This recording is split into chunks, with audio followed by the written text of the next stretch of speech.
नमस्कार दोस्तों। पिछले वीडियो में अपन ने बात की थी प्रस्तावना से संबंधित जुड़े हुए प्रश्न। आज के इस वीडियो में बात करेंगे संविधान सभा से अब तक पूछे गए प्रश्नों का संग्रह। संविधान सभा से संबंधित महत्वपूर्ण प्रश्नोत्तर। पहला सवाल है, 1922 ईस्वी में निम्नलिखित में से किसके द्वारा उद्गार व्यक्त किया गया कि भारतीय संविधान भारतीयों की इच्छा अनुसार होगा। ऑप्शन देखते हैं इसके। महात्मा गांधी ने, मोतीलाल नेहरू ने, गोपाल कृष्ण गोखले ने, बाल गंगाधर तिलक ने। तो 1922 में निम्नलिखित में से किसके द्वारा ये उद्गार व्यक्त किया गया कि भारतीय संविधान भारतीयों की इच्छा अनुसार होगा। इसका राइट आंसर है महात्मा गांधी के द्वारा ये व्यक्त किया गया कि भारतीय संविधान भारतीयों की इच्छा अनुसार ही होगा। दूसरा प्रश्न, 1924 में किसके द्वारा ब्रिटिश सरकार से ये मांग की गई कि भारतीय संविधान के निर्माण के लिए संविधान सभा का गठन किया जाए। ऑप्शन है एम.एन. राय के द्वारा, महात्मा गांधी, मोतीलाल नेहरू, गोपाल कृष्ण गोखले। इसका राइट आंसर है मोतीलाल नेहरू के द्वारा 1924 में ये मांग की गई कि भारतीय संविधान निर्माण के लिए एक संविधान सभा का गठन होना चाहिए। अगला प्रश्न है, संविधान सभा को किसने मूर्त रूप प्रदान किया।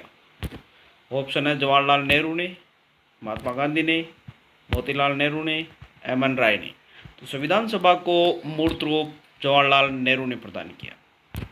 अगला प्रश्न है, 1938 में किस व्यक्ति ने वयस्क मताधिकार के आधार पर संविधान सभा के गठन की मांग की। ऑप्शन है इसके महात्मा गांधी, सुभाष चंद्र बोस, वल्लभ भाई पटेल, जवाहरलाल नेहरू।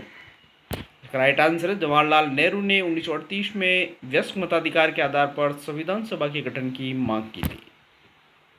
अगला प्रश्न है, संविधान सभा के गठन की मांग सर्वप्रथम 1895 में किसके द्वारा प्रस्तुत की गई। ऑप्शन है बाल गंगाधर तिलक ने, बी.आर. अम्बेडकर ने, महात्मा गांधी, वल्लभ भाई पटेल। इसका राइट आंसर है बाल गंगाधर तिलक ने संविधान सभा के गठन की मांग 1895 में सर्वप्रथम की गई थी। अगला प्रश्न है, भारत की संविधान सभा गठित करने का आधार क्या था। ऑप्शन है भारतीय राष्ट्रीय कांग्रेस का प्रस्ताव, कैबिनेट मिशन प्लान 1946, भारतीय स्वतंत्रता अधिनियम 1947, भारतीय डोमिनियन के प्रांतीय और राज्य विधानमंडल के प्रस्ताव। तो इसका राइट आंसर है कैबिनेट मिशन 1946 भारतीय संविधान सभा गठित करने का आधार था। अगला प्रश्न है, भारत की संविधान सभा किसके अनुसार गठित की गई। साइमन आयोग के प्रस्ताव के आधार पर, कैबिनेट मिशन योजना के आधार पर, क्रिप्स प्रस्तावों के आधार पर, या माउंटबेटन योजना के आधार पर। तो इसका राइट आंसर है कैबिनेट मिशन योजना के आधार पर भारतीय संविधान सभा का गठन किया गया था। अगला प्रश्न है, सन 1936 में भारतीय राष्ट्रीय कांग्रेस द्वारा संविधान सभा के गठन की मांग कहाँ पर हुए अधिवेशन में रखी गई। तो इसका ऑप्शन है कानपुर, फैजपुर, मुंबई और लाहौर। इसका राइट आंसर है फैजपुर के अधिवेशन में संविधान सभा के गठन की मांग रखी गई थी। अगला प्रश्न है, कैबिनेट मिशन योजना के अनुसार संविधान सभा में कुल कितने सदस्य होने थे। ऑप्शन है 429, 389, 409, 505। तो इसका राइट आंसर है 389 कैबिनेट मिशन योजना के अनुसार संविधान सभा में कुल सदस्य होने थे। अगला प्रश्न है, प्रस्तावित मूल संविधान में कुल सदस्यों का विभाजन किस प्रकार होना निश्चित हुआ था।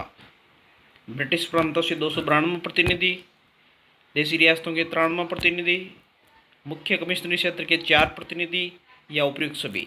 तो इसका राइट आंसर है उपयुक्त सभी, यानी कि ब्रिटिश प्रांतों के 292 प्रतिनिधि चुने जाने थे, देशी रियासतों के 93 प्रतिनिधि चुने जाने थे, और चीफ कमिश्नरी क्षेत्रों से 4 प्रतिनिधि चुने जाने तय हुए थे। अगला प्रश्न है, पुनर्गठन के फलस्वरूप वर्ष 1947 में संविधान सभा के सदस्यों की संख्या कितनी रह गई। ऑप्शन है 289, 299, 324 और 333। इसका राइट आंसर है 299 पुनर्गठन के बाद में सदस्यों की संख्या रह गई थी।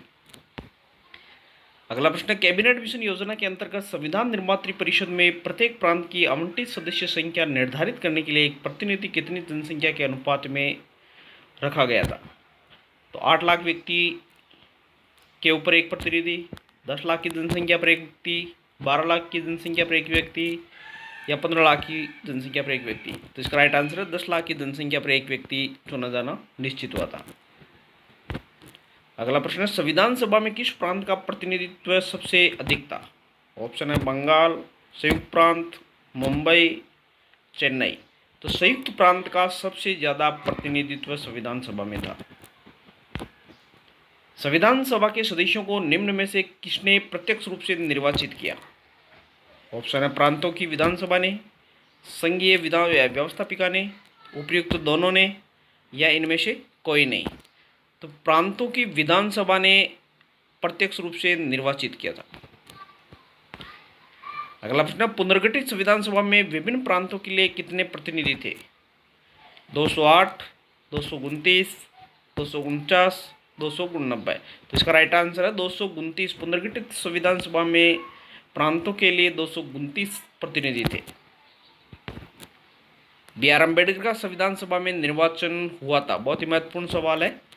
पश्चिम बंगाल से, मुंबई प्रेसिडेंसी से, तत्कालीन मध्य भारत से, या पंजाब से। तो इसका राइट आंसर है पश्चिम बंगाल से B.R. अम्बेडकर का संविधान सभा में निर्वाचन हुआ था। संविधान सभा में किस देशी रियासत के प्रतिनिधि ने भाग नहीं लिया था? बहुत ही महत्वपूर्ण सवाल है। जूनागढ़ के प्रतिनिधि ने, कश्मीर के प्रतिनिधि ने, हैदराबाद के प्रतिनिधि ने, या मैसूर के प्रतिनिधि। तो इसका राइट आंसर है हैदराबाद के किसी भी प्रतिनिधि ने संविधान सभा में भाग नहीं लिया था। अगला प्रश्न है, संविधान सभा के सदस्य प्रतिनिधि थे?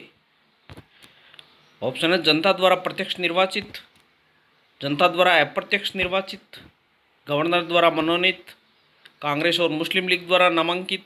तो इसका राइट आंसर है जनता द्वारा अप्रत्यक्ष निर्वाचित संविधान सभा के जो प्रतिनिधि थे वे जनता के द्वारा अप्रत्यक्ष निर्वाचित हुए थे। अगला प्रश्न है, भारतीय संविधान सभा की स्थापना कब हुई? 10 जून 1946 को, 9 दिसंबर 1946 को, 26 नवंबर 1949 को, 26 दिसंबर 1949 को। तो इसका राइट आंसर है 9 दिसंबर 1946 को संविधान सभा की स्थापना की गई थी। अगला प्रश्न है, संविधान सभा का प्रथम अधिवेशन कहाँ हुआ था? मुंबई में, कोलकाता में, लाहौर में, या दिल्ली में। तो इसका राइट आंसर है दिल्ली में संविधान सभा का पहला अधिवेशन हुआ था। अगला प्रश्न है, संविधान सभा के उद्घाटन अधिवेशन की अध्यक्षता किसने की थी? ऑप्शन है जवाहरलाल नेहरू ने, सच्चिदानंद सिन्हा ने, B.R. अम्बेडकर ने, C. राजगोपालाचारी ने। तो सच्चिदानंद सिन्हा के द्वारा संविधान सभा के उद्घाटन अधिवेशन की अध्यक्षता की गई थी। अगला प्रश्न है, संविधान सभा के अस्थायी अध्यक्ष कौन थे? ऑप्शन है B.R. Ambedkar, doctor Rajendra Prasad, Sachchidanand Sinha, K.M. Munshi. तो इसका राइट आंसर होगा सच्चिदानंद सिन्हा संविधान सभा के अस्थायी अध्यक्ष थे। अगला, संविधान सभा के स्थायी अध्यक्ष किसे नियुक्त किया गया या कौन थे? ऑप्शन है B.N. Rao, B.R. Ambedkar, doctor Rajendra Prasad, Sachchidanand Sinha. तो इसका राइट आंसर है डॉक्टर राजेंद्र प्रसाद संविधान सभा के स्थायी अध्यक्ष चुने गए थे। संविधान सभा के संवैधानिक सलाहकार कौन थे? ऑप्शन है शरद चंद्र बोस, K.M. मुंशी, सच्चिदानंद सिन्हा, या बेनेगल नरसिंह राव। तो संविधान सभा के संवैधानिक सलाहकार बेनेगल नरसिंह राव या B.N. राव जिन्हें जाना जाता है वह संविधान सभा के संवैधानिक सलाहकार थे। अंतिम प्रश्न है, संविधान सभा का पहला सत्र कब हुआ था? 16 अगस्त 1947 को, 26 जनवरी 1948 को, 9 दिसंबर 1946 को, 26 नवंबर 1946 को। तो इसका राइट आंसर है 9 दिसंबर 1946 को संविधान सभा का पहला सत्र हुआ था। ये थे संविधान सभा से जुड़े हुए महत्वपूर्ण प्रश्न जिन पर अपन ने चर्चा की है। उम्मीद करता हूँ ये वीडियो आपको अच्छा लगा होगा। अगर वीडियो अच्छा लगा तो ज़्यादा से ज़्यादा शेयर करें, लाइक करें, सब्सक्राइब करें और बेल आइकन को प्रेस कर दें ताकि इसी प्रकार की रोचक वीडियो आपको लगातार मिलते रहे। Thank you.